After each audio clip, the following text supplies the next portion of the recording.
Hey comrades, so now we are finishing up chapter 1 with a section called Violence in the International Context.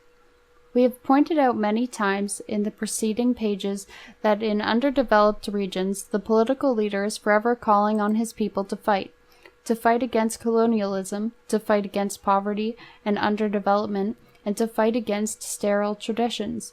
The vocabulary which he uses in his appeals is that of a chief of staff: mass mobilization, agricultural front, fight against illiteracy, defeats we have undergone, victories won. The young independent nation evolves during the first years in an atmosphere of the battlefield, for the political leader of an underdeveloped country looks fearfully at the huge distance of his country will have to cover.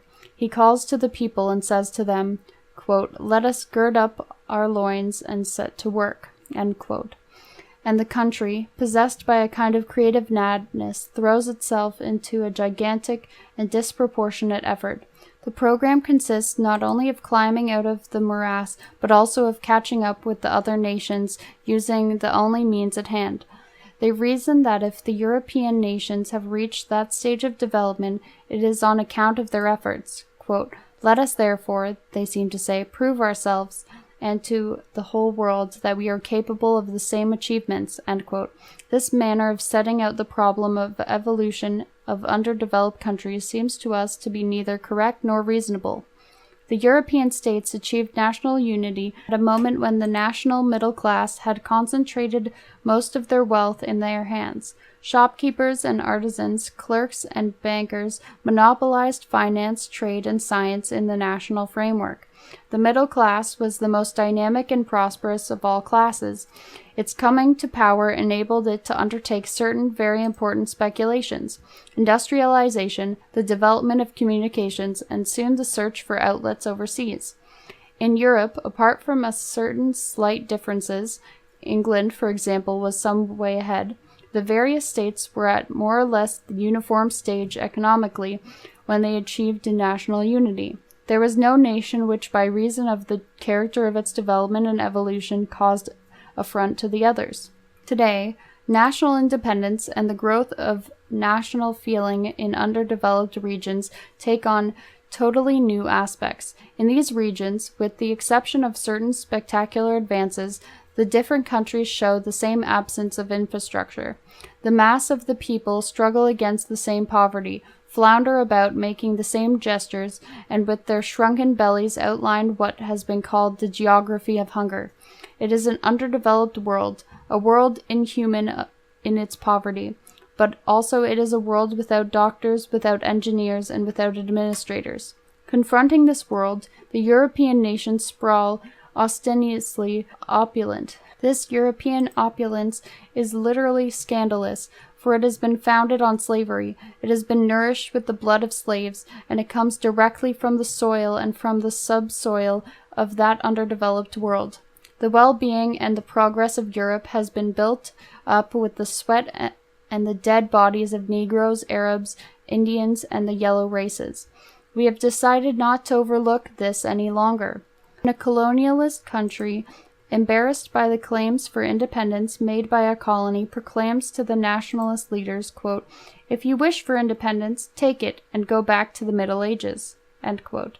The newly independent people tend to acquiesce and to accept the challenge. In fact, you may see colonialism withdrawing its capital and its technicians, and setting up around the young state the apparatus of economic pressure.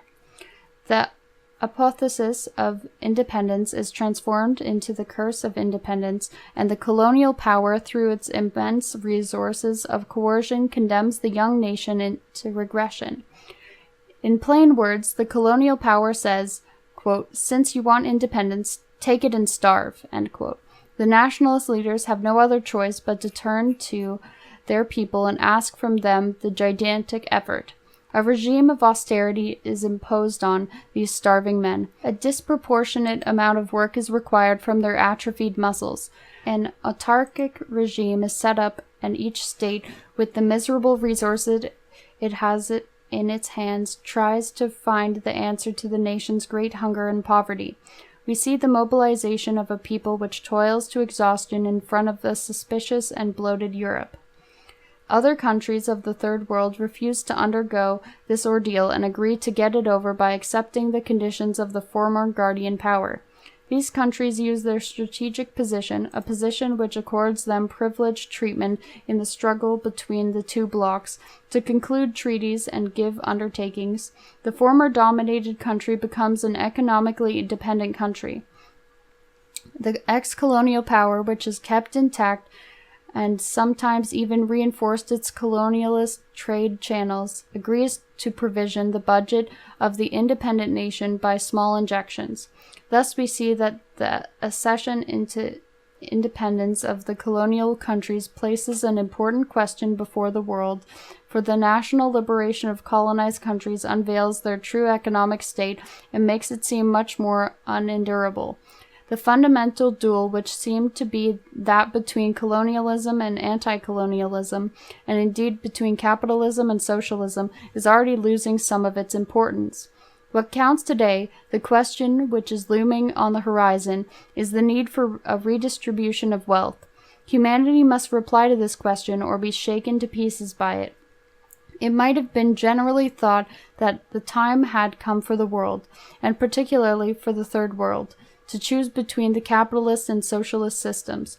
The underdeveloped countries which have used the fierce competition which exists between the two systems in order to assure the triumph of their struggle for national liberation should, however, refuse to become a factor in the competition. The Third World ought not to be content to define itself in these terms of values which have preceded it. On the contrary, the underdeveloped countries ought to do their utmost to find their own particular values and methods, and a style which shall be particular to them.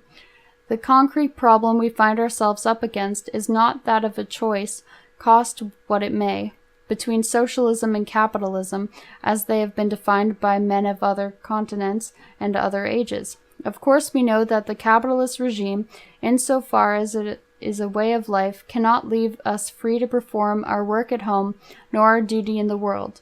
Capitalist exploitation and cartels and monopolies are the enemies of underdeveloped countries.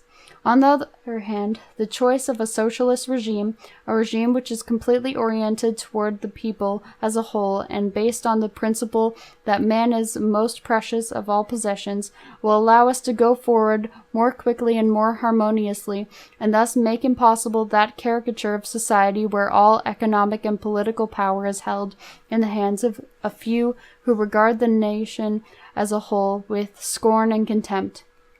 But in order that this regime may work to good effect, so that we can carry in every instance respect those principles which are our inspiration, we need something more than human output. Certain underdeveloped countries expend a huge amount of energy in this way. Men and women, young and old, undertake enthusiastically what is in fact forced labor, and proclaim themselves the slaves of nation. The gift of oneself and the contempt for every preoccupation which is not in the common interest bring into being a national morale which comforts the heart of man, gives him fresh confidence in the destiny of mankind, and disarms the most reserved observers. But we cannot believe that such an effort can be kept up at the same frenzied pace for very long. These young countries have agreed to take up the challenge after the unconditional withdrawal of the ex-colonial countries. The country finds itself in the hands of new managers, but the fact is that everything needs to be reformed and everything thought out anew.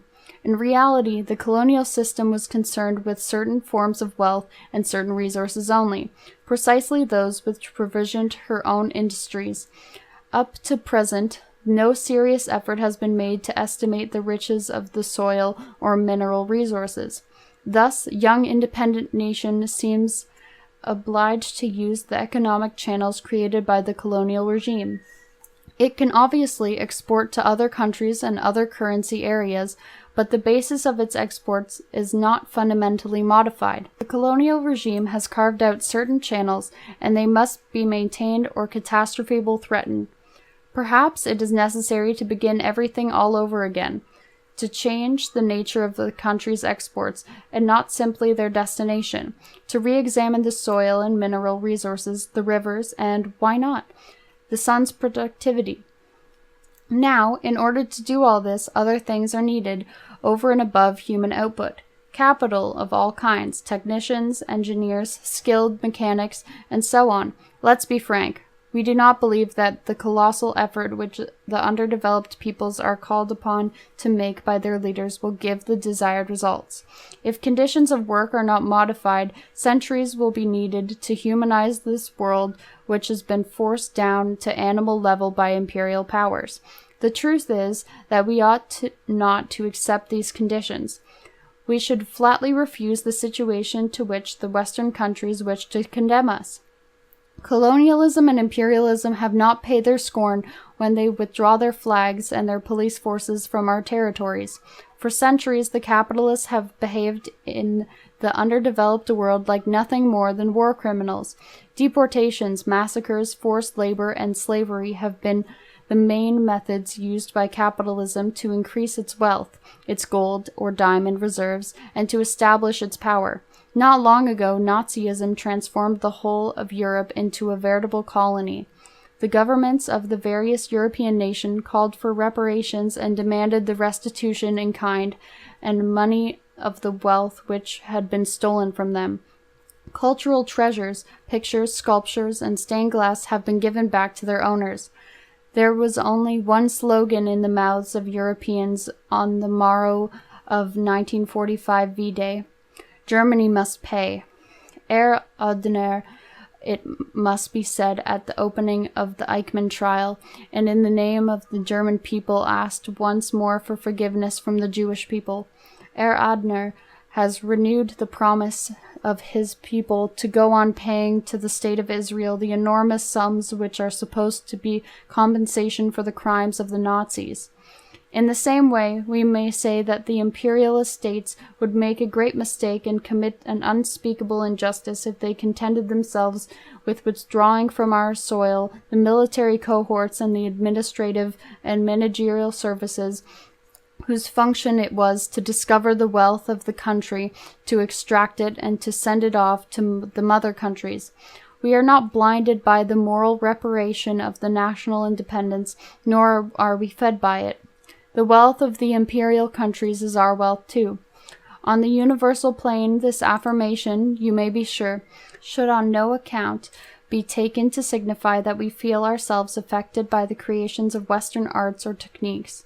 For in a very concrete way, Europe has stuffed herself inordinately with gold and raw materials of colonial countries, Latin America, China, and Africa. From all these continents, under whose eyes Europe today raises up her tower of opulence, there has flowed out for centuries towards that same Europe diamonds and oil, silk and cotton, wood and exotic products.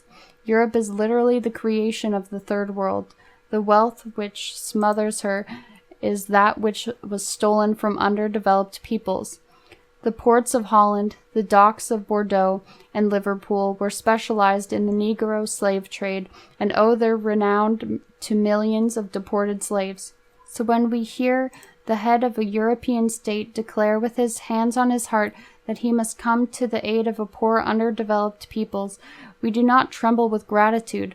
Quite the contrary, we say to ourselves, quote unquote, it's just a reparation which will be paid to us, nor will we acquiesce in the help for underdeveloped countries being a program of quote unquote sisters of charity.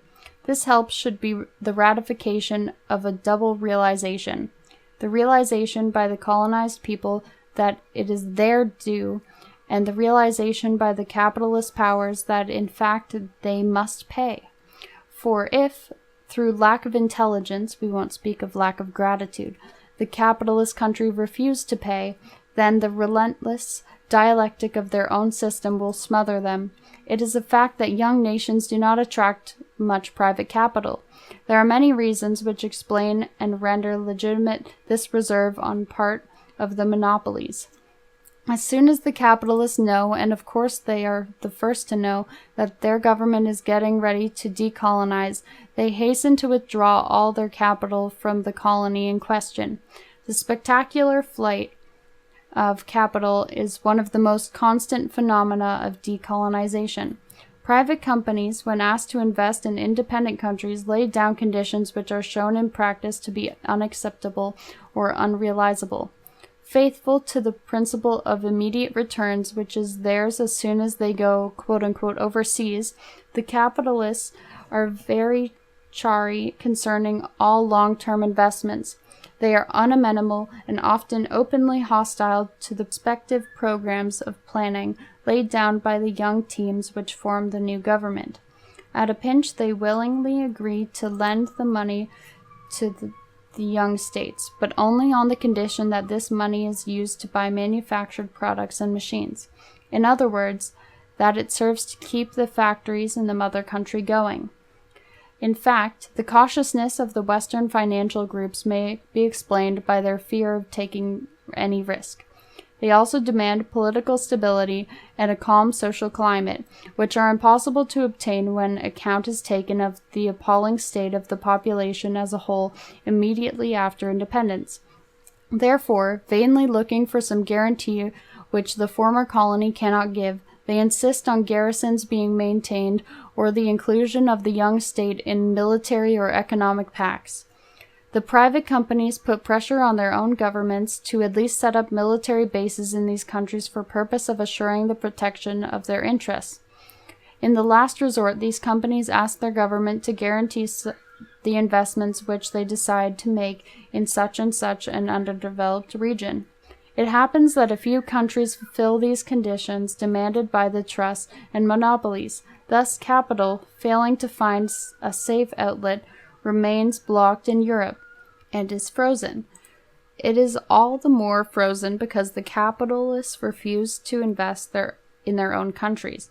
The returns in this case are in fact negligible, and treasury control is the despair of even the boldest spirits. In the long run, the situation is catastrophic. Capital no longer circulates, or else its circulation is considerably diminished.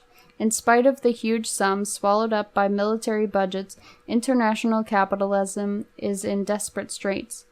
But another danger threatens it as well. Insofar as the Third World is in fact abandoned and condemned to regression, or at least to stagnation by the selfishness and wickedness of the Western nations, the underdeveloped peoples will decide to continue their evolution inside collective autarky.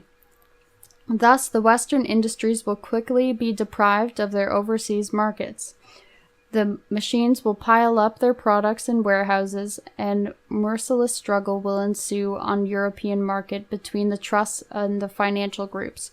The closing of factories, the paying off of workers, and unemployment will force the European working class to engage in an open struggle against the capitalist regime. Then the monopolies will realize that their true interests lie in giving aid to the underdeveloped countries. Unstinted aid with not too many conditions. So we see that the young nations of the Third World are wrong in trying to make up to the capitalist countries. We are strong in our own right and in the justice of our point of view. We ought, on the contrary, to emphasize and explain to the capitalist countries what the fundamental problem of our time is, not the struggle between the socialist regime and them. The Cold War must be ended, for it leads nowhere. The plans for nuclearizing the world must stop, and large-scale investments and technical aid must be given to underdeveloped regions. The fate of the world depends on the answer that is given to this question. Moreover, capitalist regime must not try to enlist the aid of the socialist regime over, quote-unquote, the fate of Europe in the face of the starving multitude of colored peoples. The exploit of Colonel Gargan doesn't seem to displease General de Gaulle, for it is not a triumph which brings honor to Europe. For some time past, the statesmen of the capitalist countries have adopted an equivocal attitude towards the Soviet Union. After having united all their forces to abolish the socialist regime, they now realize that they'll have to reckon with it, so they look as pleasant as they can, they make all kinds of advances, and they remind the Soviet people the whole time that they, quote-unquote, belong to Europe.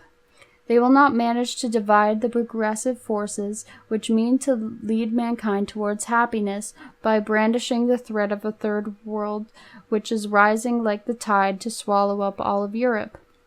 The third world does not mean to organize a great crusade of hunger against the whole of Europe. What it expects from those who for centuries have kept it in slavery is that they will help it rehabilitate mankind and make man victorious everywhere, once and for all.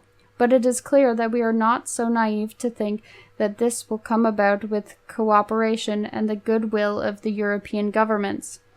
This huge task, which consists of reintroducing mankind into the world, the whole of mankind, will be carried out with the indispensable help of the European peoples, who themselves must realize that in the past they have often joined the ranks of our common masters where colonial questions were concerned.